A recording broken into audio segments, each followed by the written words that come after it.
Coba katakan bersama dengan saya, Tuhan itu baik bagi saya. Coba ngomong sama teman kiri kanan, Tuhan itu baik bagi kamu. Amin.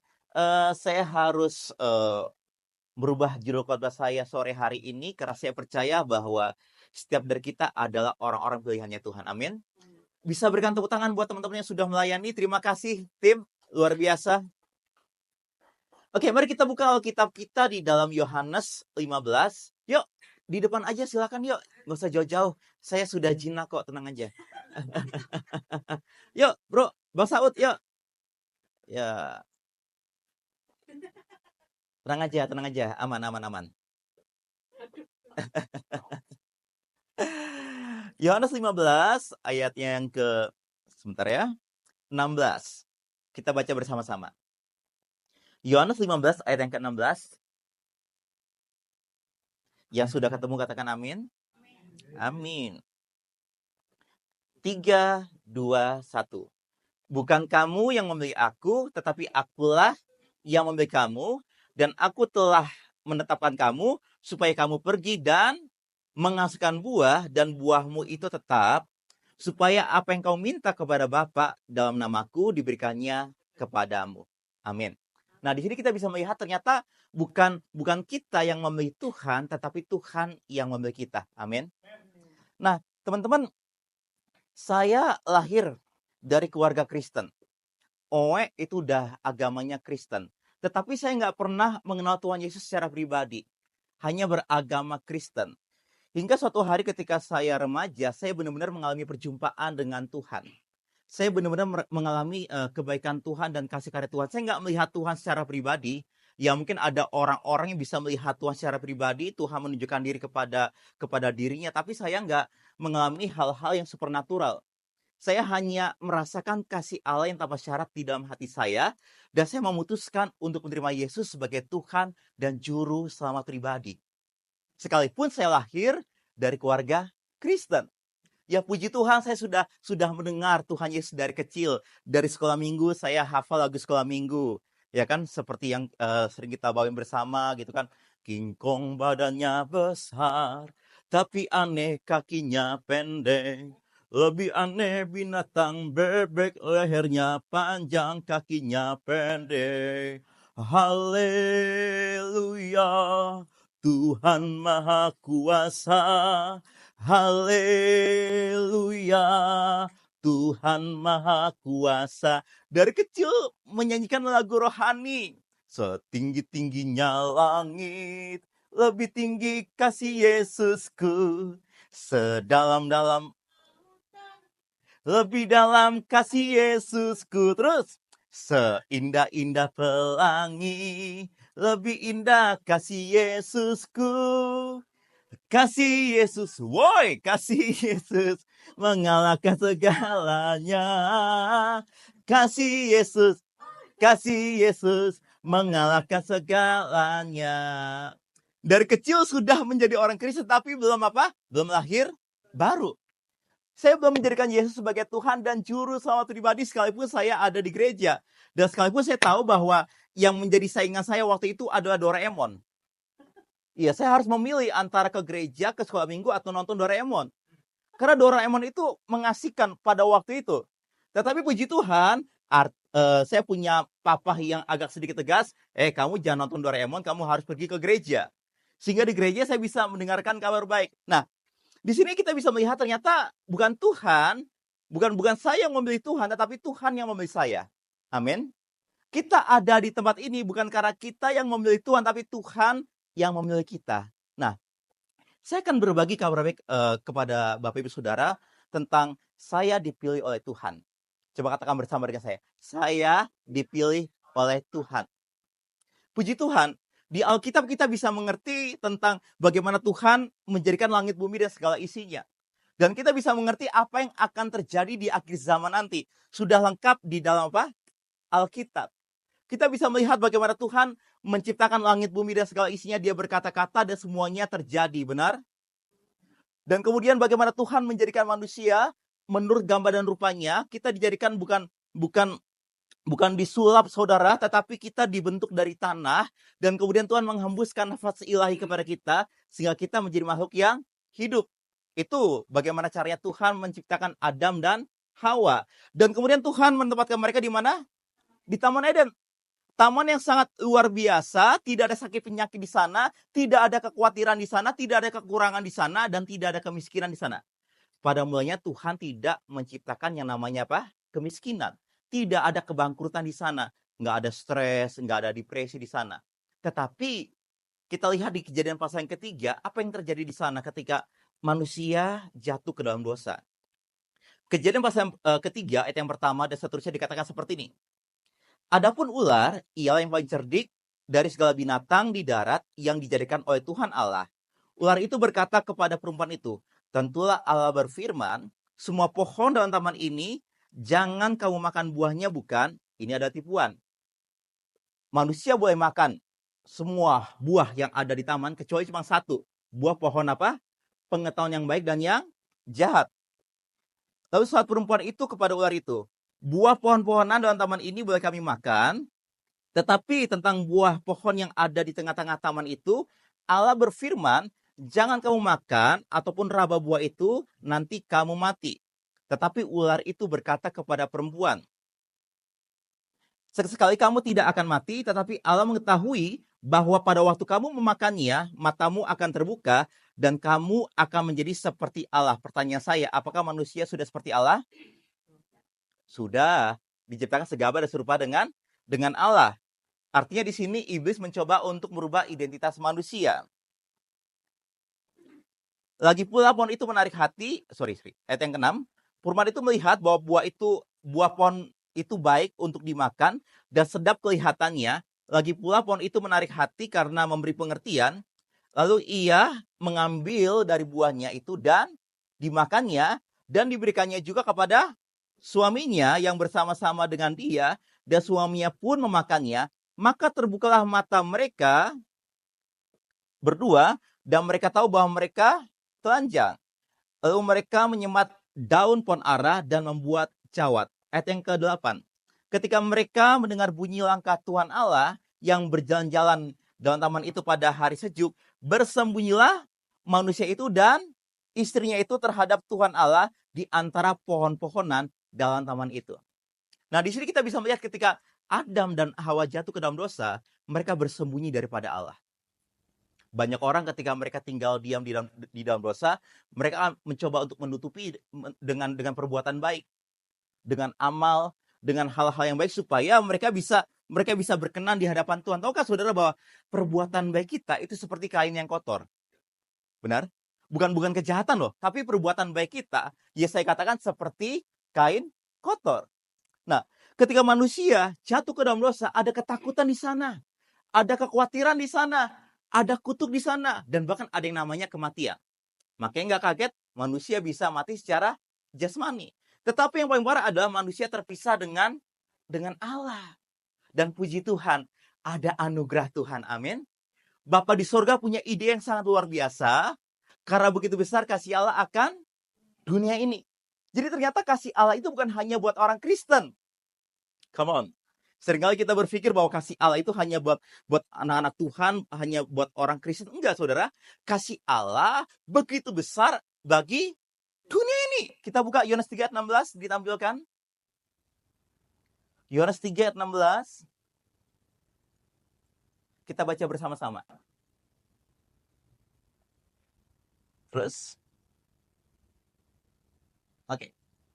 1, 2, 3.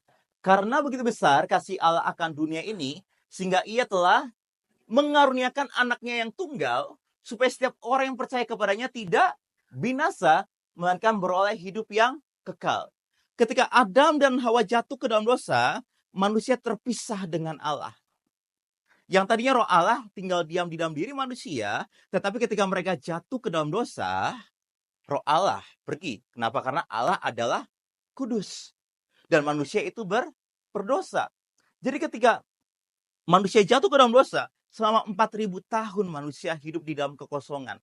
Makanya ada bencana di sana, ada kelaparan di sana, ada kejahatan di sana. Nggak kaget mengapa ini adalah efek dari dosa.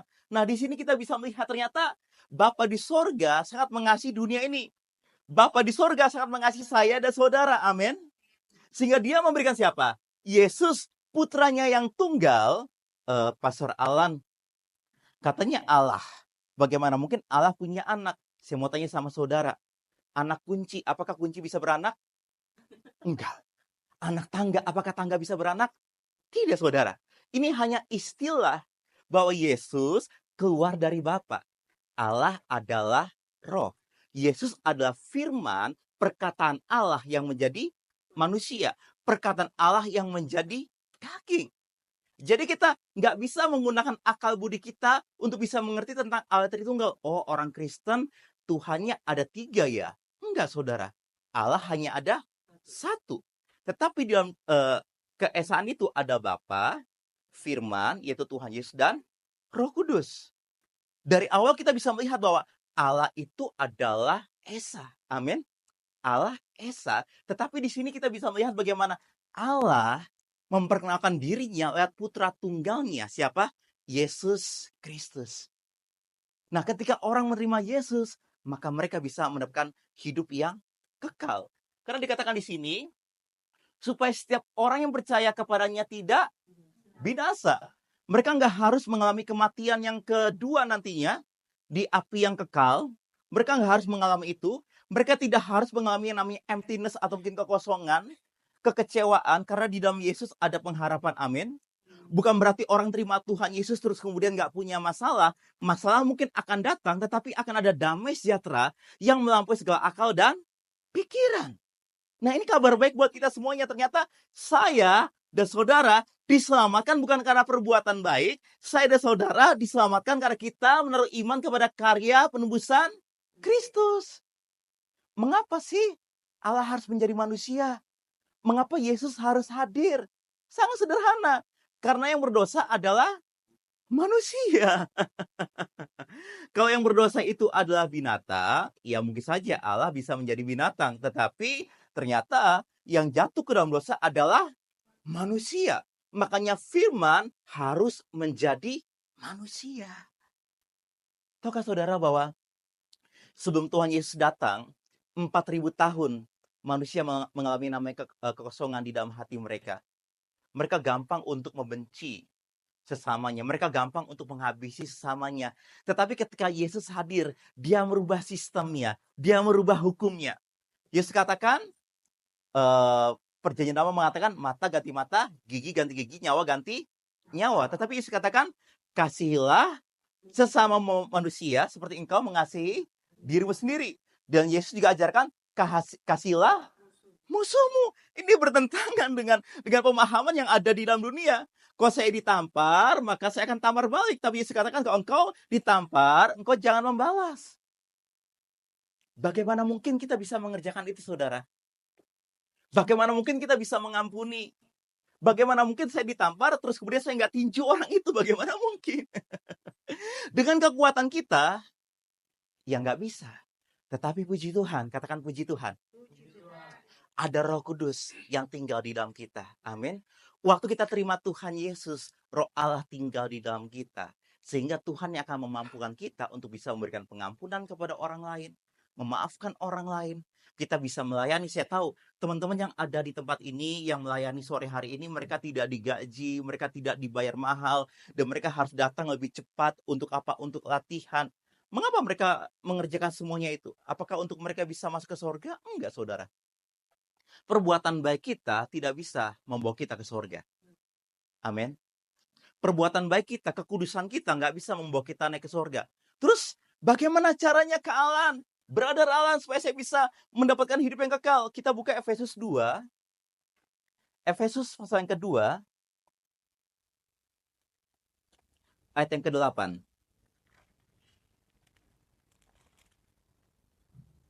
Sampai ayat yang ke-10. Kita baca bersama-sama ya, saudara ya. Efesus 2, ayat 8 dan 10. 3, 2, 1. Sebab karena kasih karunia kamu diselamatkan oleh iman, itu bukan hasil usahamu, tetapi pemberian Allah. Jadi keselamatan adalah pemberian Allah. Kok saya punya apa ya? Ya, nggak ada apa-apa di depan. Oke. Kok saya punya buku ini punya saya. Anggap aja. Ini punya siapa sih? Oh, punya Kak Fetty. Anggap aja ini punya saya. Ini saya punya, terus kemudian saya kasih kepada pastoralis. Ini adalah pemberian. Pastoralis nggak harus dia bekerja keras, dia nggak harus ngepel nyapu di tempat ini baru saya berikan. Saya berikan dengan cuma-cuma. Mengapa? Karena pastoralis percaya kepada saya. Sama juga dengan keselamatan. Kita percaya kepada Yesus dan keselamatan itu diberikan kepada kita dengan cuma-cuma. Keselamatan gratis, tapi bukan berarti keselamatan itu murahan. Amin. Coba katakan bersama dengan saya. Keselamatan gratis, tetapi itu bukan murahan. Mengapa bukan murahan? Karena Yesus harus mati. Come on. Yesus, anak domba Allah, harus mati. Dia selama hidup di muka bumi ini, selama 33,5 tahun, dia harus hidup kudus, tidak bernoda, dan tidak bercacat. Tujuannya apa? Supaya dia bisa menebus kita. Kalau Yesus gagal, dia nggak bisa menebus kita, saudara. Yesus seutuhnya Allah dan seutuhnya manusia. Ketika dia berada di muka bumi ini, dia benar-benar menjadi manusia. Dia tidak pura-pura menjadi manusia. Dia benar-benar menjadi manusia. Tetapi bukan berarti itu mengkesampingkan kealahannya. Dia tetap Allah, tetapi dia tetap manusia. Dia lapar, dia bisa menangis, dia bisa bersedih. Ketika dia dihianati, dia bisa sedih, tetapi dia memutuskan untuk hidup kudus selama 33,5 tahun. Tujuannya apa? Menebus saya dan saudara. Hubungan kita dikembalikan bersama dengan Tuhan. Inilah yang saya dapatkan ketika saya terima Tuhan Yesus, saudara. Bukan apa kata orang, bukan apa kata pendeta saya waktu itu, bukan kata orang tua saya, tapi karena saya benar-benar mengalami kasih karunia Tuhan.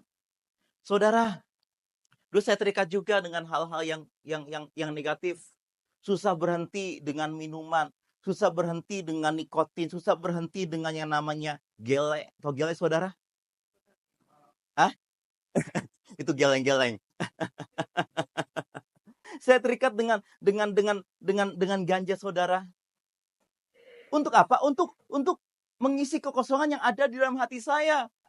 Karena setiap hari kerjaannya sedih gitu.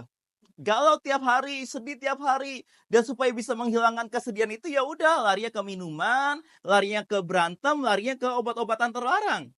Tetapi itu semua nggak bisa memberikan ketenangan di dalam hati saya.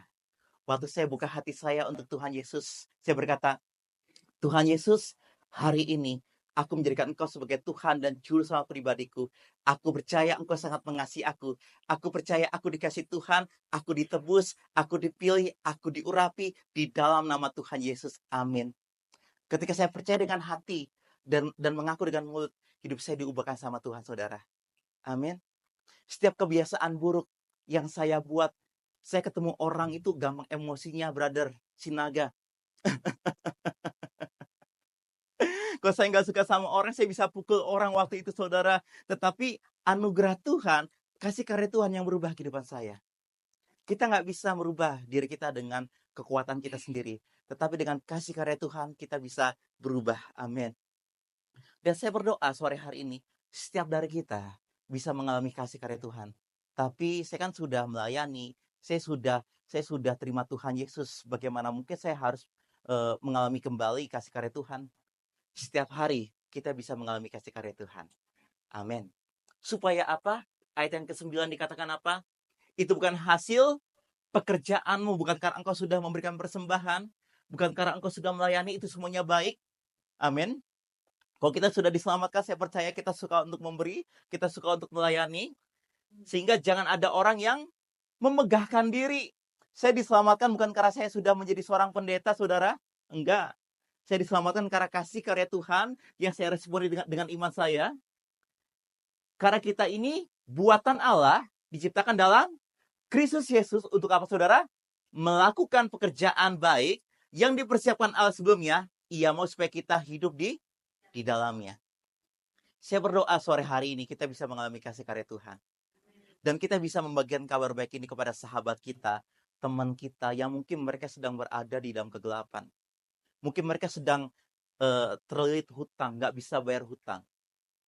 Apakah dengan terima Tuhan Yesus saya bisa bayar semua hutang saya? Tiba-tiba ada orang yang kasih saya mujizat, kasih uang ke saya 1 M? Ya mungkin enggak, saudara. Mungkin hutangnya masih ada. Tetapi kita bisa diberikan kemampuan untuk apa? Untuk menghadapi hutang-hutang itu. Ada damai, ada sukacita. Dan bahkan Tuhan berikan kepada kita hikmat dalam pekerjaan, dalam bisnis. Mungkin ada dari kita yang sedang struggle di area hubungan, berantem dengan pasangan, berantem dengan keluarga, berantem dengan sepupu. Kita nggak bisa berkomunikasi dengan mereka. Saudara, saya percaya kasih karunia Tuhan cukup bagi kita. Amin. Tuhan sanggup untuk memulihkan setiap keluarga yang ada. Sebelum saya terima Tuhan Yesus, hubungan saya dengan papa saya itu hancur berantakan. Saya benci papa saya, makanya saya lari dari rumah. Saya sekolah, saya bekerja di jalanan, saya ngamen juga, jualan aqua juga, jualan petasan juga. Saya tinggal di rumah Pak D saya waktu itu, dan saya nggak mau ketemu sama papa saya. Tetapi ketika saya menerima Tuhan Yesus, saya bisa lepaskan pengampunan buat papa saya.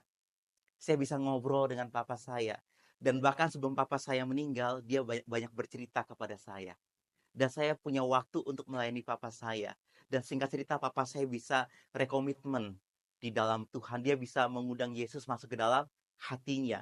Dan bahkan ketika papa saya meninggal, tidak ada keluarga yang hadir di sana, di Tanah Karo, di tiga Binanga. Hanya saya yang pergi ke sana, hanya saya yang ada di sana. Dan saya percaya itu kasih karya Tuhan. Amin. Saya nggak bisa mengampuni papa saya dengan kekuatan saya sendiri. Mengapa? Karena secara manusia sakit nggak hati saya ketika dikatakan kamu nggak berguna, kamu anjing kurap. Aduh, saya nggak kurapan. Ya saya bukan anjing gitu. Ini sangat kasar, saudara. Sangat kasar. Sehingga hal ini merusak gambar diri saya. Bagaimana saya nggak marah dengan papa saya? Bener, saya pinter di sekolah. Tetapi saya pintar itu supaya saya bisa menarik perhatian papa saya. Saya ranking, saya dapat juara, dan bahkan saya sebarkan kalau lagi ujian, saya sebarkan jawaban saya supaya saya dapat uang, bisa dipuji sama teman-teman, bisa cari uang dari ujian. Iya, itu saya jual kartu bukan kartu jawaban dari ujian. Kamu mau nggak jawaban saya? Oke, bayar ya. Per orang 100 ya. Waktu itu 100 rupiah gitu. Dan saya bisa dapat uang, saudara. Hanya untuk mendapatkan pengakuan dari sosial. Supaya papa saya bisa berkata, Alan, kamu hebat, kamu pintar. Tetapi bapak saya hanya memuji setahun sekali. Ketika saya dapat ranking, papa saya memuji saya. Tetapi ketika saya bandel sedikit, oh, gesper itu sudah siap, saudara. Cetar, cetar. Ya buat tahun-tahun yang, ya saudara mungkin yang lahir di tahun 70 80-an, ya udah nggak asing dengan gesper, nggak asing dengan penggaris gitu ya. Tapi kalau anak sekarang bisa melapor ke Komnas HAM. Saya sayang nggak dengan papa saya? Di dalam hati sayang, tapi benci juga. Benci-benci tapi rindu. Saya menghormati papa saya, tetapi ketika saya dipukul, saya nggak suka dengan papa saya. Ketika dikatakan anjing kurap, saya makin benci dengan papa saya. Tetapi ini semuanya berubah karena saya berjumpa dengan kasih karya Tuhan. Saya tahu bahwa saya berharga di mata Tuhan. Yang menciptakan saya adalah Tuhan.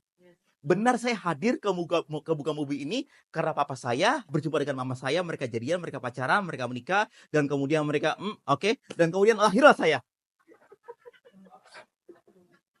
Oke, saudara tafsirkan sendiri. Oke. Ketika ya. Dan bahkan ketika saya masih berbentuk zigot, masih bakal anak, Tuhan sudah mengenal saya. Itu yang dikatakan sama Daud. Benar? Selagi aku bakal anak, engkau sudah mengenal aku. Aku bersyukur kepadamu Tuhan, karena kejadianku dahsyat dan ajaib. Ajaib apa yang engkau buat dan jiwaku benar-benar menyadarinya. Itu kenapa saya percaya kepada Alkitab. Saya percaya bahwa Alkitab adalah firman Allah. Karena di sini saya bisa menemukan identitas diri saya. Saya bisa mengerti ternyata yang menciptakan saya adalah Tuhan. Saya berharga di mata Tuhan. Saya mulia di mata Tuhan. Mungkin dunia berkata, Alan, you are not good enough. Kamu gak cukup baik. Tetapi Firman mengatakan bahwa kejadian saya dahsyat dan ajaib. Saya adalah mahakarya Tuhan. I am God's masterpiece. Demikian juga dengan saudara. Mungkin dunia berkata bahwa kamu tidak baik, kamu gak mungkin berhasil, Kamu tidak mungkin bisa sukses di Bali ini. Kamu nggak mungkin bisa naik. Saudara, stop untuk mendengarkan perkataan dunia. Percaya dengan apa yang firman Tuhan katakan. Pagi hari ini kita percaya bahwa Yesus sudah memilih kita. Amin. Katakan, saya dipilih. Saya dipilih oleh Yesus. Bukan karena kita beragama Kristen, saudara. Agama Kristen tidak menyelamatkan. Kembali. Agama Kristen tidak menyelamatkan. Siapa yang menyelamatkan? Yesus. Ayat terakhir, Yohanes 14 ayat yang ke-6. Saya tahu kita semuanya sudah hafal ayat ini, tapi kita akan lihat kembali apa yang firman Tuhan katakan di sini. Yohanes 14 ayat yang ke-6 kita baca bersama-sama. Kata Yesus kepadanya, akulah jalan dan kebenaran dan hidup. Tidak ada seorang pun yang datang kepada Bapa kalau tidak melalui aku. Dia berkata dengan percaya diri, dia berkata dengan rendah hati. Dia berkata, aku apa? Jalan dan kebenaran dan kehidupan. Kalau saya mau tahu jalan kepada Bapa di sorga, saya harus datang kepada Yesus. Kalau saya mau tahu jalan kepada keselamatan, saya harus datang kepada Yesus. Kalau saya mau tahu tentang kebenaran diri saya di dalam Kristus, saya harus datang kepada Yesus. Kalau saya mau tahu tentang kebenaran yang ada di dalam dunia ini, saya harus datang kepada Yesus. Kalau saya ingin memiliki kehidupan, saya harus datang kepada Yesus. Karena dia yang berkata, akulah jalan dan kebenaran dan kehidupan. Saya nggak tahu apa yang sedang mati dalam kehidupan saudara. Apakah itu visi? Apakah itu harapan? Apakah itu mimpi? Hai, Yesus tawarkan bagi kita, aku jalan, kebenaran, dan kehidupan.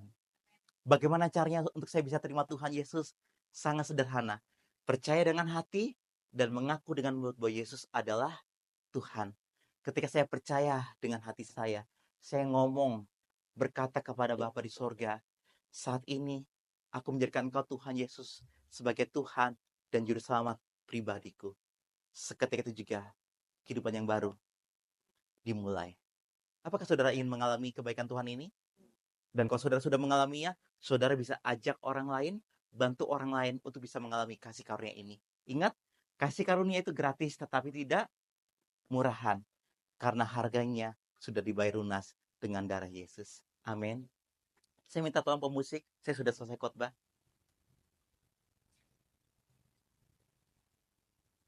Saya tidak tawarkan agama kepada saudara sore hari ini. Saya nggak tawarkan hanya sebuah belief system. Yang saya tawarkan kepada saudara adalah keselamatan. Bagaimana saudara terhubung kembali dengan sorga, dengan Bapa di sorga. Kita nggak mungkin bisa terhubung dengan Allah. Kita nggak mungkin bisa terhubung dengan sorga, dengan kebaikan kita, dengan upaya kita, dengan kesalehan kita. Nggak bisa, saudara. Hanya kasih karya Tuhan. Hanya kasih karya Tuhan. Bagaimana Tuhan memilih kita, dan kita respon dengan iman kita. Kita berkata, ya Tuhan, ini aku Tuhan. Kau bisa pejamkan matamu? Ini waktumu bersama dengan Tuhan. Kau nggak usah melihat kiri kanan. Kalau engkau ingin rekomitmen di hadapan Tuhan kembali, mungkin kau sudah menjauh dari Tuhan. Engkau capek, engkau lelah dengan kehidupanmu. Tetapi Yesus menawarkan kepadamu, apakah engkau mau jalan? Apakah engkau mau kebenaran dan kehidupan? Kalau engkau mau, mari datang kepadaku. Roh Kudus, ini waktumu untuk bekerja sebebas-bebasnya di tempat ini. Engkau jamah satu persatu setiap pribadi yang ada di tempat ini. Setiap kesedihan, Engkau jamah Tuhan. Engkau jamah Tuhan. Di dalam nama Tuhan Yesus, setiap kegelapan, kebimbangan, di dalam nama Tuhan Yesus.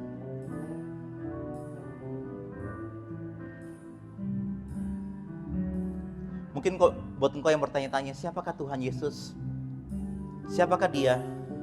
Apakah dia hanya sekedar manusia? No, dia bukan hanya sekedar manusia. Benar, dia seutuhnya manusia. Ketika dia menjadi manusia di muka bumi ini, ketika dia menebus kita, dia benar-benar manusia. Tetapi di sisi ini, ketika dia menebus kita, dia benar-benar manusia. Tetapi di sisi lain, dia juga seutuhnya adalah Allah. Manusia nggak mungkin bisa bangkit dari antara orang mati, tetapi Yesus bangkit dari antara orang mati. Dia benar-benar mati, dia benar-benar disalibkan. Dia nggak diganti dengan pribadi yang lain. Itu yang Alkitab catat. Dan pada hari yang ketiga dia bangkit dari antara orang mati, menunjukkan bahwa dia adalah Allah. Dan dia naik ke surga dan memberikan Roh Kudus kepada kita. Terima kasih Tuhan. Aku lihat kebaikan-Mu yang tak pernah habis.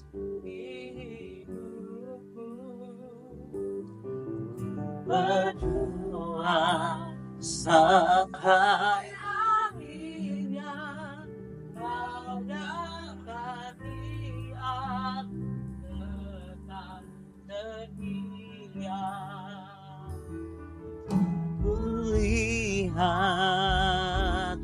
kebaikan-Mu yang tak pernah habis di hidup. Berjuang sampai akhirnya Kau dapati aku tetap setia. Mungkin perjamuannya nanti dulu tante sebentar. Thank you. Saya ingin mengajak saudara untuk secara pribadi sebelum kita perjamuan, Tuhan menawarkan hubungan kepada kita. Hubungan yang indah, hubungan yang intim, hubungan yang pribadi personal. Kalau engkau membutuhkan hubungan ini, hai, ini waktunya. Di tahun yang baru ini, Tuhan menawarkan hubungan yang baru. Kalau engkau ingin rekomitmen, ya ini saatnya. Yes. Terima kasih Roh Kudus. Terima kasih Roh Kudus. Terima kasih Roh Kudus. Terima kasih Roh Kudus, Engkau baik.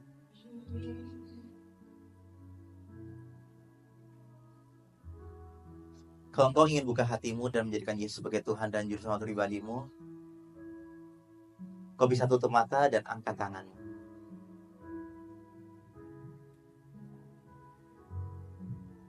Kalau engkau ingin rekomitmen di hadapan Tuhan, Tuhan, ini aku Tuhan. Kau bisa angkat tanganmu di hadapan Tuhan saat ini juga. Ingat, bukan engkau yang memiliki Tuhan, tetapi Tuhan yang memiliki engkau. Terima kasih Tuhan. Terima kasih Tuhan. Terima kasih Tuhan. Terima kasih Tuhan. Tuhan, Kau lihat setiap hati yang hadir di tempat ini.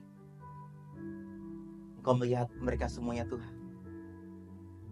Biarkan kami semuanya bisa terus-menerus mengalami kasih karya Tuhan. Terhubung kembali dengan Bapa di sorga. Menikmati kebaikan-Mu ya Tuhan. Terima kasih Tuhan. Terima kasih banyak buat anugerah-Mu. Kami bersyukur dengan kemampuan ilahi, dengan kasih ilahi. Kami bisa mengampuni orang-orang yang berbuat jahat kepada kami. Buat orang-orang yang mungkin menganiaya kami, yang mengatakan dusta tentang kami, kami bisa lepaskan pengampunan buat mereka semuanya di dalam nama Tuhan Yesus.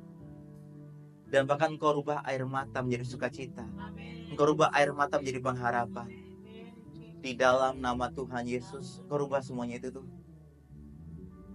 Terima kasih Tuhan. Kau jamah setiap hati yang hadir sore hari ini. Di dalam nama Tuhan Yesus, kami percaya firman-Mu tidak akan pernah kembali dengan sia-sia. Di dalam nama Tuhan Yesus. Amin, amin, dan amin. Kita ke perjamuan. Silakan Anda.